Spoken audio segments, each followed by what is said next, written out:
You are on one of those journeys that seems to be very difficult for other people to understand. You even have a difficult time understanding it yourself. In a previous lifetime you were very committed to the same person for an extremely long time. You came into this lifetime to experience a bit of variety. Change is a big word in your vocabulary. It could almost be your middle name. You are always constantly looking for the next big thing, the next great adventure, and the next love of your life.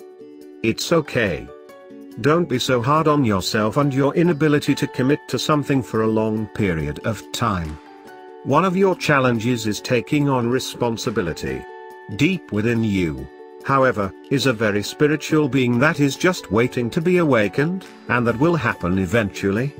You will experience so much change in your life that at some point you will be forced to develop a strong spiritual side to make sense of it all. This will bring a tremendous amount of peace to you. Your life's experiences could easily be turned into a movie, or a book. You stand the chance of making a lot of money in life. And your biggest challenge if this happens will be holding on to it. Invest. Make wise choices. Don't blow it. Marriage and long-term relationships are extremely challenging for you.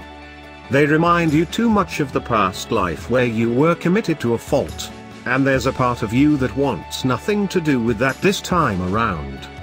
But, you may change your mind if you meet the right person. Lightning could strike. Until then, be happy being single.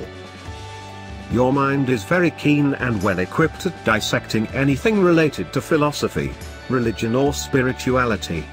In fact, these subjects truly fascinate you. You possess a tremendous amount of intuition and should participate in exercises such as yoga, meditation, anything metaphysical. You're very connected to those realms, and it's here that you discover your faith.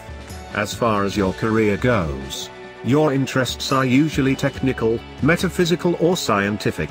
You normally prefer to work alone, without any distractions, so you can see your projects through to the very end.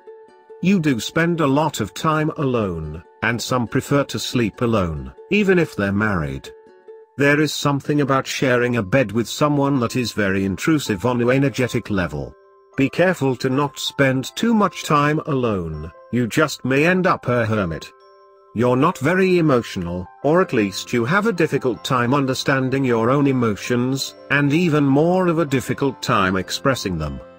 In fact, you view most emotional people as being silly and very random. You take a much more analytical approach to things. It's important for you to always search out a perfect balance between your heart and your mind. Your mind seems to be very fixed and stubborn. Your mind can convince you to be cold-hearted and cynical, and this is when you need to hand everything over to your heart. The key to life is learning to share your feelings, trust in others, and try to not to be so mental about everything.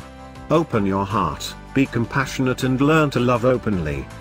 Since you were born under the astrological sign of Cancer, you can be tenacious, intuitive, protective, perceptive, supportive, encouraging, helpful, caring and kind, home-loving, dependable, devoted, imaginative, sensitive, self-reliant, and compassionate, but you can also be over-imaginative, self-absorbed, devious, needy, suspicious, moody and sulky, untidy, touchy, always procrastinating, and over-emotional.